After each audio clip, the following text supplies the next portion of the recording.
Hello everyone, it's Jackie from Pretty Paper Crafts. Sorry I'm a few days late, but not a lot I can do about that.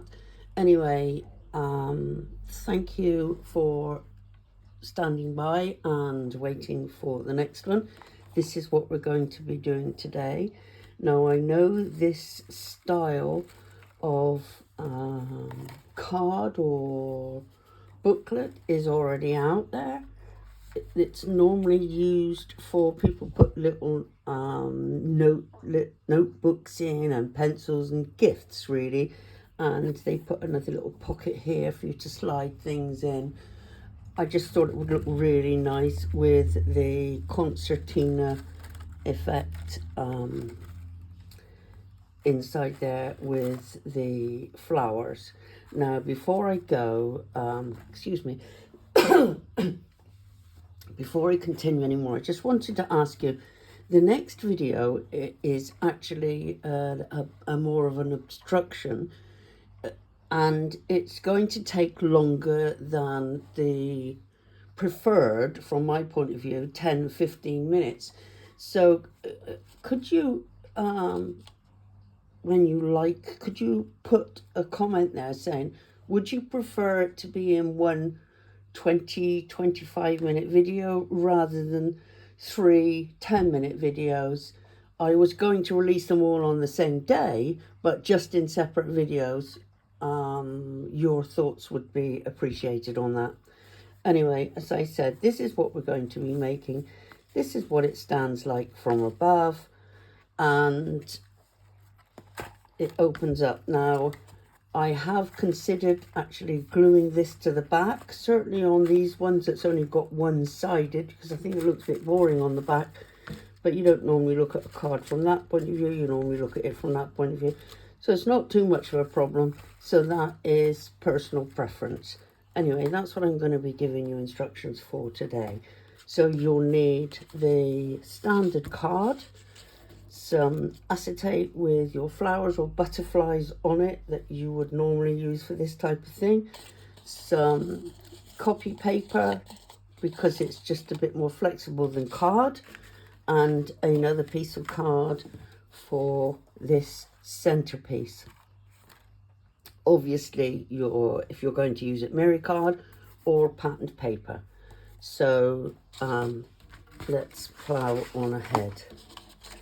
This is pretty straightforward. It's 11 by 6 inches, scored at 5 inches and 6 inches. So that makes your book block thing. There you go. That just makes, that's your master template.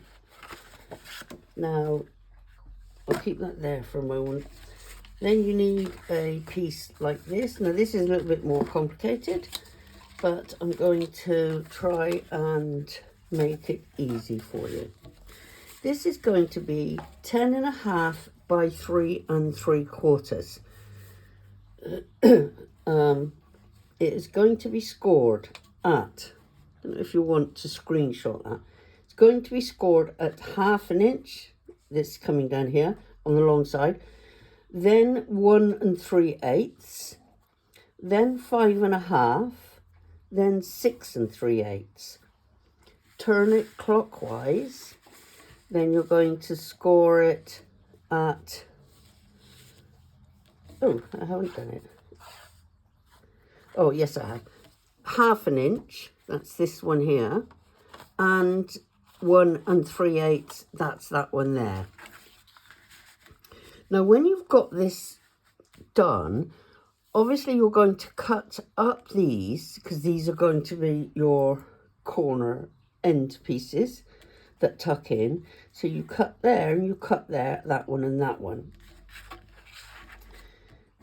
Now, this one's done, so I'll put this by it just to guide you through it. Now, this piece you don't need. Where's my pencil? And I will scribble it out as I'm going along. There it is.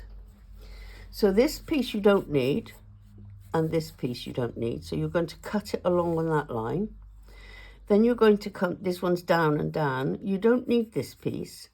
Now this piece here, you're just going to cut it like with a wedge shape because it folds under tidier. So that one and down that side, and then across the bottom here, snip a little piece off. Now that's done on that side and that side. Now again on this side, you're not going to need that, and you're not going to need this one. So you're left with this. Why I've got two there, I don't know. Yeah, so it's folded, it is scored. You've got these tucked in. So if I turn it upside down, this one, these side ones go in first. Actually, since then, I have realised that because of the way you construct it, you need to cut most of that off. And I will show you why in a moment, why that's cut off. But you do need to cut most of this flap off. Like I said, I'll show you in a moment. So then you fold this over. This one comes up. These end ones go in. This one here, the little 1/2 inch flap, tucks in round there. And then this one comes round and just envelopes it all. So this is your finished product when it is put together, like that. And then your concertina effect goes in there, which is why I will explain those two. So that is that. You've done your outside cover, your concertina piece. Now this is personal preference. You can do it 3 or 4 of these little flat pieces inside, or you could do 5 if you wanted to. You could do them smaller, but I've done them on this. I'll show you a different one in a moment. I've done it, and it is 1/4 inch scored, 1/4 inch half, quarter half, quarter half, all the way along. And then it sort of scores with it makes it boxy. Can you remember we've done this on a previous video? So it is easy to glue on the bottom of these to put them inside here. This actually is better done now rather than after it's put on the card. Now this is where I had to cut them shorter, because you want this long enough to be able to put lots of flowers in it. But if it's too long, if you left these full size, you're not going to have much room. So I done that like that. So what I've done is I glued the bottom ones and I stuck that in there. Then I put those 2 pieces in like that, and I put it all together first. Now the other thing I'm going to say to you now, which I didn't do, but you would be best off doing, is when you've got this like this, as it is now, just stuck on this piece here, is I think you should be putting your flowers on your acetate through these gaps while you've got it like this. It is, as I found out, extremely difficult to add them afterwards. It's possible, but what you want to do, you see, is you want to stick them. I've done the little acetate on the bottom. You want to be able to stick them in there so they stick to the side of the paper. And then afterwards, you can just glue these holes and then just pull it all together so it holds it together and it holds it closed. So even if your acetate did come off, that's your red line of tape that's holding it in there, it will hold it all together. Excuse me. Yeah, so that's where you need to do that. So we have come from this to this, and this to this being installed on here, preferably with your flowers on here now while you're dealing with it like this. If not, you can do it when it's inside your card, but it is quite difficult to do it that way. And then that all closes over like that, and then after your mats and layers are done, you glue that and stick that on the inside of the card. So the first stage would be for you to, after you've done this, is to do your mats and layers on here, front and back and down here. So whatever size this would be, because this can be anything you like, whatever size this is, it is just going to be the same 4 pieces, and these 2 pieces the same. So this one, if I remember right, the measurements were, oh, can you believe I've lost that already? Oh, it's fallen over. 11 by 6 scored at 5 by 6. So this one here will obviously be, this is 5 inches, this is 5 inches, this is 1 inch. So this is going to be 4 3/4 by 5 3/4, your pattern layer. And if you're going to do that as a mat and then a pattern, then it's 1/4 inch shorter again. And then these ones down here are 3/4 inches by 6 inches that way. Put your mats and layers on next. Then you put this piece on. Now what I did is I cut some pattern pieces for on here as well. I didn't do the bottom, there's no point. No point in doing that side neither. I actually just put a piece of patterned paper on there like that, turned it over and put a pencil line down there. Then when that came out, I just trimmed a small piece off the edge and a small piece off of that edge and a small piece off the bottom, so you're left with that. Oh dear, I think I got a cold or something.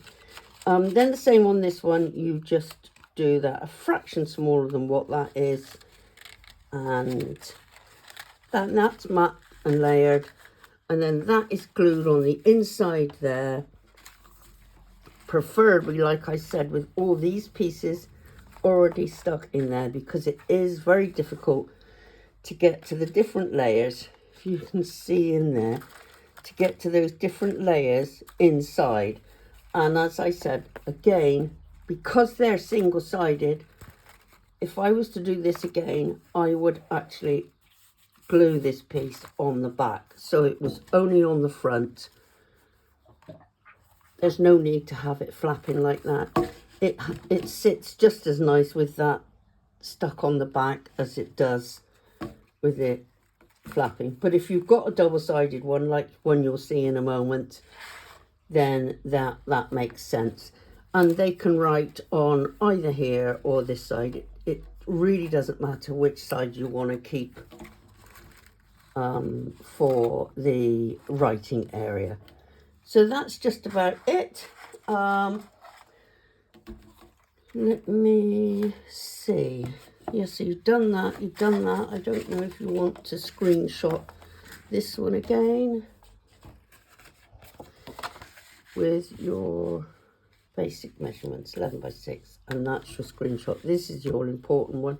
This one, it really doesn't matter what size that is, except when you come to do your mats and layers. But this is the all-important one for your inside piece. This, like I said, concertines up as everything normally does, and that's the same. So let me show you which ones I've done. I have done this one, a nice pink one.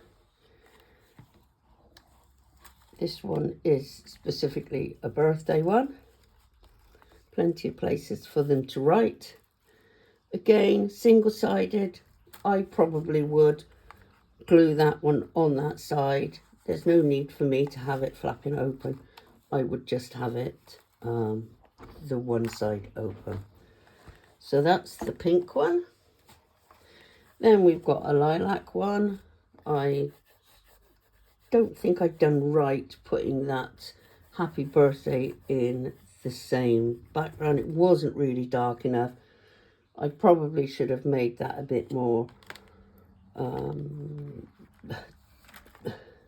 easier to read.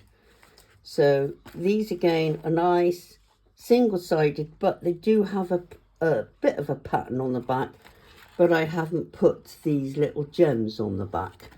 So in effect, they're not decorated. Again, I think that is sufficient to have that like that. Then we've got this one. Now this one, I definitely would glue that because I think that looks awful. So that one will be glued on there before I send it out. It's a birthday one. A little bit of decoupage on there, the 3D decoupage, but it's okay. That's quite nice. And then this one, my traditional butterfly one. This is just a piece that I done. It's a die that I've got, and it just shows the background on there. I haven't put a greeting on this one yet. And here's the butterflies. Now the butterflies that I use, as you know, are double-sided, so that's fine. I can leave that open, or I can just glue it shut like the others. But that one is a real pretty one. And just because I've done a little miniature version, happy birthday, it's just a little one that I might have forgotten, or just somebody that likes cute things. So that's the version. So that's it for now. Thank you again for all my subscribers that are hanging in there. Don't forget, please leave those comments on the preference on the videos, because I try to keep them between 10 and 15 minutes. And I would just like to know whether it's better to have a 25-minute video. In fact, it will probably be nearer to the 30 minutes, or 3 10-minute ones. I know you can scroll across, but I just wondered whether you would prefer, what length video you would prefer, because I know I'm not over keen on watching videos that go on for hours and hours, but your thoughts would be appreciated. So that's it for now. So I'll see you next video. Bye.